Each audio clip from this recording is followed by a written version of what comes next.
అయినప్పుడు కూడా సిద్ధపడ్డాను, కాను చేసుకున్నాను, కాను చేసుకుని అన్నీ చేసుకొని ప్రార్థన చేసుకొని రెడీగా ఉన్నాను.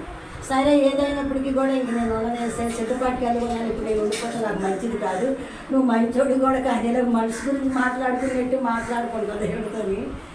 అలాగా నన్ను తీసుకెళ్ళేసా అని చెప్పి నా పెద్ద కొడుకు తీసుకొచ్చి నిలబెట్టాడు. దేవుడికి మహిమ కలిగిన కాక.